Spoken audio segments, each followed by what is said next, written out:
매년 연말이 되면 그 해에 중요했던 사건을 꼽아서 발표하는 것이 있습니다. 매년 연말이 되면 한국의 10대 사건, 이래서 올해 한국 안에서 일어났던 큰 일들 가운데 10개를 뽑아서 그것 가운데 순위를 매겨서 발표하기도 하고, 또 전 세계의 10대 사건이라고 해서 전 세계에서 있었던 일들 가운데 큰 영향을 끼쳤던 10가지 정도를 꼽아서 발표하는 것들이 있습니다. 아직 2016년이 다 흘러가지 않았지만 2016년 말에 우리가 보게 될 그 올해의 10가지 사건 가운데 아마도 빠지지 않을 하나가 있습니다. 그것은 무엇이냐면 얼마 전에 있었던 한 경기입니다. 바둑의 최고수라고 불리는 이세돌 구단과 그리고 컴퓨터가 바둑을 놓고 시합을 벌였습니다. 바둑이라는 경기로 시합을 했습니다. 누가 이겼습니까? 누가 이겼습니까? 예, 컴퓨터가 이겼습니다. 본래 그 시합을 하기 전에 전 세계의 거의 대부분의 사람들이 예상하기를 이세돌 구단이 사람이 이길 거다. 아직까지 거기까지 못 도달했고 사람의 그 훈련, 지식, 천재성이 컴퓨터를 이길 것이다, 누를 것이다 예측을 했었습니다. 그런데 그 예측은 보기 좋게 빗나갔고 총 5번의 대국, 5번의 이제 바둑을 두었는데 그 중에 컴퓨터가 4번을 이기고 사람은 간신히 1번 이겼습니다. 우리 사람은 한계를 드러냈고 그리고 우리 사람의 한계를 뛰어넘는 기술의 진보를 볼 수 있었다라는 겁니다.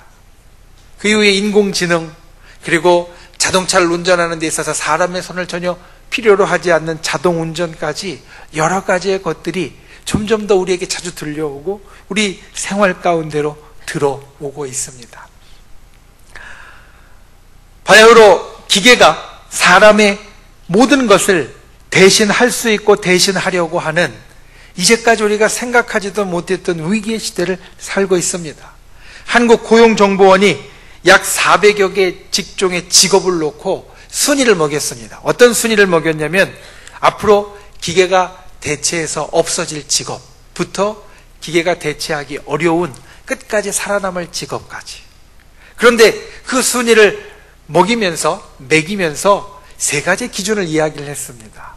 이 순위를 매기는 3가지 기준은 무엇이냐면 첫 번째 지각과 조작, 두 번째 창의적인 지능, 세 번째 사회적인 지능이라고 이야기를 했습니다.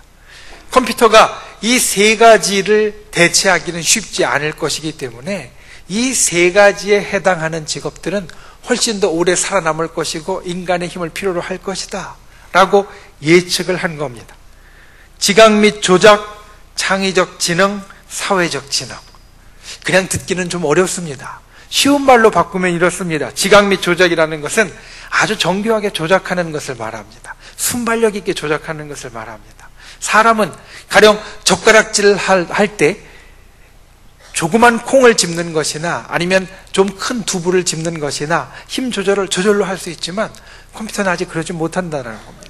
그래서 이런 정교한 조작이 필요한 것은 아직도 사람이 필요하고, 두 번째 창의적 지능이라는 것은 새로운 것을 만드는 걸 말합니다. 가령 대표적인 것이 예술입니다. 미술, 그림을 그리는데 흉내내서 그리는 것이 아니라 전혀 새로운 것을 창작해서 그리는 것이나 아니면 음악, 기존의 것을 편곡하거나 조금 바꾸는 정도가 아니라 완전히 새로운 음악을 만드는 것은 여전히 컴퓨터가, 기계가 넘나볼 수 없는 그러한 것이 된다라는 겁니다. 세 번째로는 사회적 지능이라고 이야기를 했습니다. 사회적 지능은 무엇이냐면 여러 관계 가운데에서 복잡하게 얽힌 상황 가운데에서 해나가는 것을 말합니다. 가령 기계나 컴퓨터는 한두 관계 정도는 변수를 설정해서 갈 수 있지만 흔히 우리가 많은 사람을 만나고 그 사람들의 눈빛, 얼굴 표정, 말투, 그 다음에 행동하는 것까지도 다 인식하면서 그 가운데 어떻게 해야 될 것을 찾아가는 것 같이 사회적으로 복잡하게 얽힌 것 가운데에서 일을 해 나가는 것은 여전히 기계가 따라올 수 없다라는 겁니다. 이 이야기를 들으면서 이것들이 이제 우리 인간이 붙잡을 수 있는 최소한의 것이다라는 생각을 하고, 또 예측을 한 사람들도 이렇게 이야기를 했습니다. 이것들도 좀 어려울 뿐이지 불가능한 건 아니다. 기계가 이걸 대체하는 것이 불가능한 게 아니다라는 겁니다. 바야흐로 정말로 우리가 하던 모든 것이 기계에 의해서 대체될 위기의 시대를 사실 우리는 살고 있다라고 말할 수 있다는 겁니다. 그런데 기계가 절대로 대체할 수 없는, 기계가 흉내낼 수 없고 다다를 수 없는 하나가 있습니다. 그것은 무엇이냐면 영성이라는 겁니다. 영에 대한 것. 영적인 것. 아마 젊은 사람들은, 또 우리의 자녀들은 아직까지 에이 목사님 뭐 그런 게 있어요 라고 이야기할지도 모릅니다. 인정하지 않을지도 모릅니다. 그런데 세월이 흐르고 시간이 지나면서 여러 가지 경험들이 쌓이게 되면 어떤 면에서는 저절로 인정하게 되는 것이 바로 이러한 영적인 영역입니다. 우리가 눈으로 보고 귀로 듣고 손으로 만질 수 있는 것 외에 우리가 볼 수도 없고 들을 수도 없고 만질 수도 없지만 무언가 분명히 다른 것이 있다라는 것을 사는 세월이 우리들 가운데 쌓여갈수록 깨닫게 된다는 겁니다. 그리고 이 영적인 것은 인간 외에 다른 어떤 존재도 대체할 수 없는 것이 되어집니다. 인간이 갖고 있는 것 가운데 또 기계가 흉내낼 수 없는 것이 있습니다. 그것은 무엇이냐면 행복이라는 감정입니다. 행복. 그 행복에는 두 가지 종류가 있습니다. 하나는 좀 얕은 행복이고 또 하나는 좀 깊이가 있는 행복입니다. 얕은 행복은 어떤 것이냐면 이런 것입니다. 여러분 지금 배고프죠? 예. 배가 고프실 시간이 돼 갑니다. 배고플 때 음식을 먹으면 행복해집니다.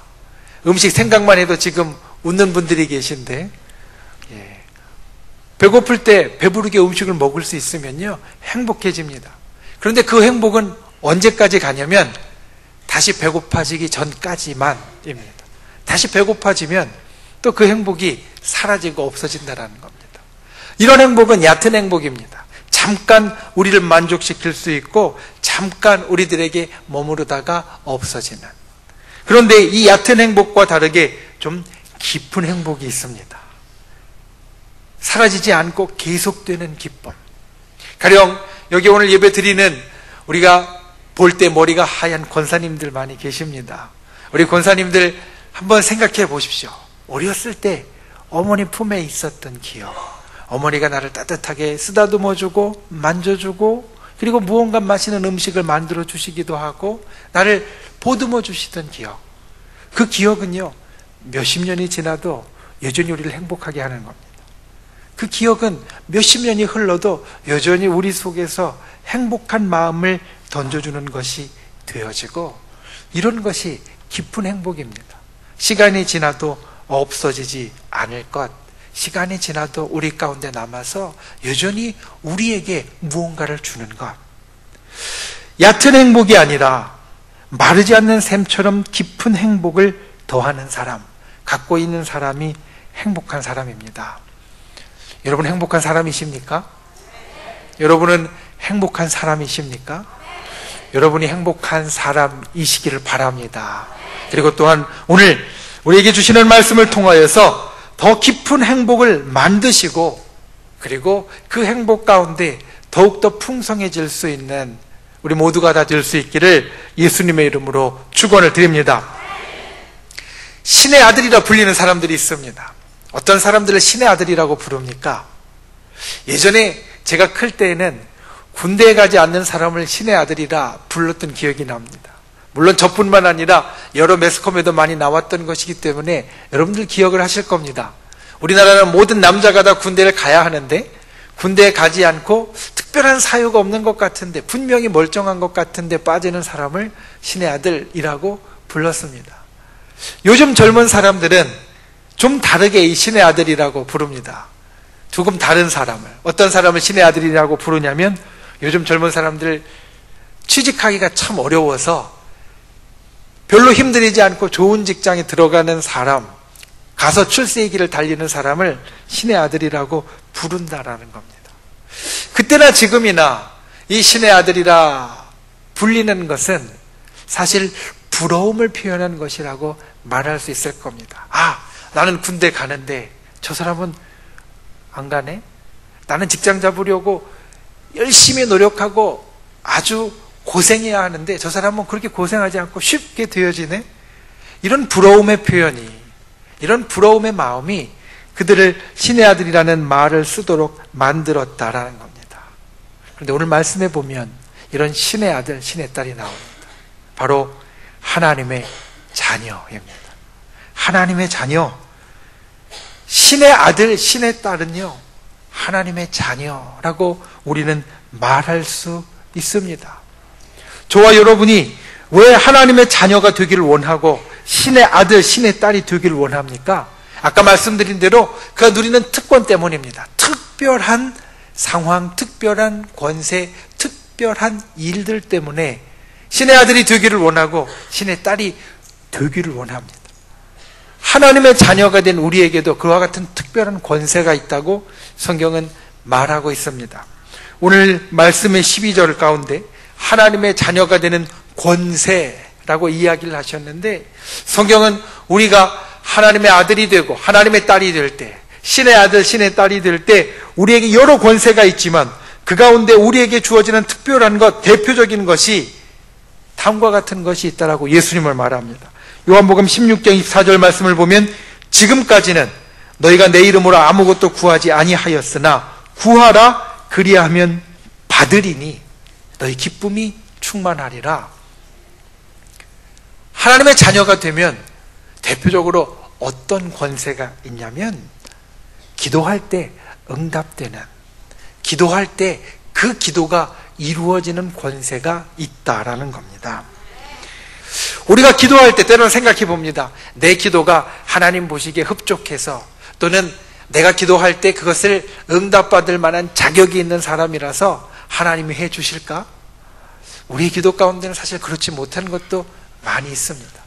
그런데 왜 하나님이 우리의 기도에 응답해 주시고, 우리가 하나님께 기도한 것은 받은 것으로 확신하라고 말씀하시냐면, 하나님이 우리를 진정 사랑하시기 때문입니다. 하나님이 우리가 하나님을 사랑하는 것보다 우리를 사랑하시는 하나님의 사랑이 훨씬 더 크고 훨씬 더 깊기 때문이라는 겁니다. 거기에서 여러분 우리의 특권이 나옵니다. 우리가 이 땅을 살면서 더 행복해지고 더 기뻐지고 더 좋은 일을 누릴 특권은 어디서 나오냐면, 다른 데서 나오는 것이 아니라 우리가 하나님의 자녀되면서 나온다는 겁니다.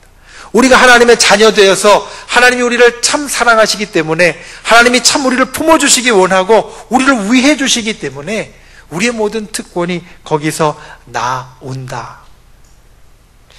서두에 기계에 대해서 이야기를 했지만, 여러분, 사람과 동물의 가장 큰 차이가 뭔지 아십니까? 사람과 동물의 차이를 이야기를 했는데 너무 길어서 제가 못 알아들었습니다.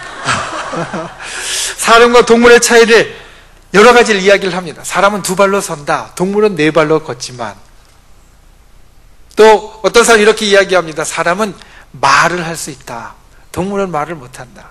또 어떤 사람은 이렇게 이야기합니다. 동물도 간단한 의사소통은 할 수 있지만 사람은 글을 쓸 수 있기 때문에 동물하고는 전혀 다르다. 동물 중에 글을 쓰는 그런 동물은 없다라는 겁니다. 그런데 한 사람이 이런 이야기를 했습니다. 사람과 동물의 가장 큰 차이는 신을 만날 수 있느냐 없느냐에 있다. 사람과 동물의 가장 큰 차이는 신, 하나님입니다. 하나님을 만날 수 있느냐 없느냐에 있다라는 겁니다. 동물은 아무리 지능이 높고 아무리 사람과 비슷하게 그런 어떤 사회적인 삶을 산다고 할지라도 하나님을 만날 수 없고, 사람은 때로는 동물보다 못하고 처음에 본 것 같이 기계보다 못한 부분이 있다 할지라도 하나님을 만날 수 있는, 신을 만날 수 있는 능력이 있다라는 겁니다. 오늘 말씀은 우리들에게 그것을 이야기해 줍니다. 12절 말씀 우리들에게 이렇게 이야기합니다. 영접하는 자, 곧 그 이름을 믿는 자들에게는 하나님의 자녀가 되는 권세를 주셨으니 이는 혈통으로나 육정으로나 사람의 뜻으로 나지 아니하고 오직 하나님께로부터 난 자들이니라. 우리가 하나님을 만날 수 있는데 어떻게 만날 수 있느냐? 예수 그리스도를 영접하면 된다는 겁니다. 예수 그리스도를 영접하면, 우리가 신을 만나는 존재가 되어지고 하나님의 자녀가 되어지고 그와 같은 모든 특권과 권세를 누리는 자의 길로 나아갈 수 있다라는 겁니다. 진심은 통한다라고 말합니다. 여러분, 진심은 좀 늦지만, 때로는 좀 더디지만 반드시 통한다라고 이야기합니다. 그런데 이제는 통해야 할 진심이 있습니다. 그것은 무엇이냐면 아까 이야기한 대로 하나님이 우리를 정말 사랑하신다는 겁니다. 하나님이 정말 우리를 사랑하셔서 독생하신 예수 그리스도 성자 하나님 예수님을 이 땅에 보내셨고, 정말로 우리를 사랑하셔서 목숨까지도 내어주셨고, 정말로 우리를 사랑하셔서 우리의 모든 것을 다 이루기 원하시는 그러한 뜻을 우리 가운데 펼쳐주셨다는 겁니다. 그 예수님을 믿을 때, 정말로 우리를 사랑하시는 그 예수님의 진심을 보고 그 예수 그리스도를 믿을 때 우리가 영접하는 자가 되어지고, 그리고 하나님의 자녀가 되어지고, 그리고 모든 권세를 소유한 자가 된다는 겁니다. 여기에는 혈통도 필요 없습니다. 육정도 필요 없습니다. 사람의 뜻도 필요 없습니다. 오로지 하나님께로부터 났다라고 말할 만한 예수 그리스도를 주로 고백하는 한마디면 충분합니다. 예수님을 영접하는 것 어려운 게 아닙니다. 하나님의 자녀가 되는 것 힘든 일이 아닙니다. 하나의 말이 우리 가운데 있으면 됩니다. 예수님, 나는 예수님을 믿습니다. 이 믿음을 고백하면 우리가 예수 그리스도를 영접하는 자가 되어지고 하나님을 만나는 자, 하나님의 자녀로서 그 큰 권세를 갖는 자가 되어진다는 겁니다. 여러분, 저를 따라서 한번 기도해 보십시오. 예수님, 나는 예수님을 믿습니다. 이것이면 충분하다는 겁니다. 이것이면 예수님이 우리 가운데 주님이 되어주신다는 겁니다. 우리가 하나님의 자녀가 된다는 겁니다. 더 이상 세상의 권세가 아니라 하늘의 권세를 갖는 자가 된다. 어떻게 이런 일이 이루어집니까? 아까 말씀드린 대로 혈통으로 되는 것이 아닙니다. 육정으로 되는 것이 아닙니다. 내 뜻이나 내 의지로 되는 것이 아닙니다. 무엇으로 되어지냐면 은혜로서 되어지는 겁니다. 여러분, 은혜라는 말이 익숙하시죠? 은혜라는 말 별로 생소하지 않으시지요? 이 은혜라는 말은 사실 교회 안에서는 별로 생소한 말이 아닙니다. 그런데 생각해보면 교회 바깥에서는 잘 쓰지 않는 말입니다. 물론 아주 안 쓰는 말은 아닙니다. 그런데 우리가 교회 바깥에서 세상의 삶을 살면서 당신의 은혜를 입었습니다, 당신의 은혜가 참 감사합니다 라고 이야기하는 경우는 흔하지 않습니다. 어버이날이나 스승의 날 정도에 쓸 따름이지 다른 날에는 사실 은혜라는 말을 거의 쓰지 않습니다. 은혜라는 것은 무슨 뜻이냐면 값없이 받는 선물이라는 뜻입니다. 값없이 받는 선물. 하나님께서 우리를 하나님의 자녀 삼으시고 그 모든 권세를 가진 자로 만들어 주신 것은 다른 어떤 것으로 되어진 것이 아니라 내가 예수님을 믿습니다, 그 고백만 하면 우리에게 주어지는, 값없이 주어지는 선물이라는 겁니다. 예수님을 주로 고백하는 믿음으로 나의 손을 내밀면 하나님께서 거기에 부어주시는 것, 채워주시는 것이 바로 하나님의 자녀됨이라는 은혜가 된다라는 겁니다. 저와 여러분이 이와 같은 복을 누릴 수 있기를 원합니다. 저와 여러분이 진정 이 땅을 살면서 아까 이야기했던 깊은 행복, 어머님의 사랑에 대한 행복보다 더 깊고 우리 삶에서 절대로 떠나지 않을 행복, 하나님의 자녀 되어서 하나님과 함께하고 그리고 하나님 자녀의 권세를 갖는 그 깊은 행복을 우리 믿음의 고백을 통하여서 가질 수 있는 분들이 되시기를 예수님의 이름으로 축원을 드립니다. 파랑새, 한 동화, 아니 정확히 이야기하면 희극의 제목입니다. 1908년 벨기에의 극작가 모리스 마테를링크가 쓴 희극, 동화극 6막 10장으로 되어 있는 것이 이 파랑새라는 겁니다. 여러분들이 그 줄거리를 아시리라 생각합니다. 두 남매가 있습니다. 치르치르와 미치르라고 이름이 붙여진 두 남매. 이 두 남매가 행복을 상징하는 파랑새를 찾으려 합니다. 그래서 요정의 도움을 받아서 추억의 나라를 가기도 하고 미래의 나라를 가기도 하고 이곳저곳 다니면서 이 파랑새를 찾아다닙니다. 그런데 찾았습니까? 그곳에서 못 찾았습니다. 이곳저곳 상상의 나라까지 다 다녔지만 그곳에서 행복을 상징하는 파랑새를 찾지 못합니다. 그리고 터덜터덜 집으로 돌아왔습니다. 돌아왔더니 집에 있는 새장에 바로 그 파랑새가 있더라. 이게 동화의 줄거리입니다. 다른 모든 곳에 가서 행복을 찾으려고 했지만 찾지 못했고 집에 돌아왔더니 그간에 주의 깊게 보지 못했던 집에 걸려있던 새장 안에 그 파랑새 행복이 있더라는 겁니다. 모리스 마테를링크는 이를 통하여서 우리의 행복은 먼 곳에 있는 것이 아니라 손이 미치지 않는 저 먼 곳에 있는 것이 아니라 우리들 가까이에 있다라는 것을 말하려고 합니다. 여러분, 여러분에게 있어서 참된 행복이 있습니다. 그것은 무엇이냐면 바로 여러분들의 가족입니다. 여러분들의 가족, 여러분과 함께하는 사람들이 여러분에게 있어서 참 큰 행복입니다. 하나님께서 여러분에게 특별하게 허락하신 사람들이고 그리고 그 사람들과 이 땅에서 특별한 행복을 누리게 하셨다라는 겁니다. 하나님께서 이 땅에 하나로 묶어주신 사람들, 그들이 우리의 가족입니다. 그런데 그러한 가족이 있다라고 하면 하나님께서 우리들에게 주신 또 하나의 책임이 있다는 것도 인정해야 합니다. 우리가 가족들과 함께 누리는 행복, 가족과 함께 할 때 누리는 행복 좋습니다. 참 기쁘고 평안하고 아름답습니다.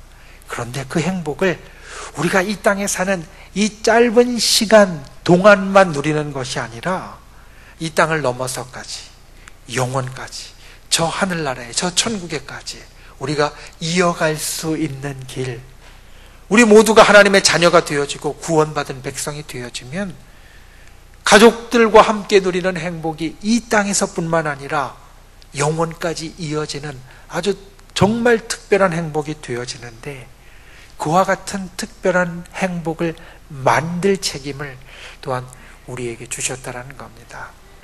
저 여러분이 오늘 그것을 기억하길 원합니다. 그리고 가족들과 함께 예수 그리스도를 주로 고백하는 믿음이 있으시길 원합니다. 하나님의 자녀가 되시길 바랍니다. 하나님의 자녀로서의 복된 권세를 누리시기를 바랍니다.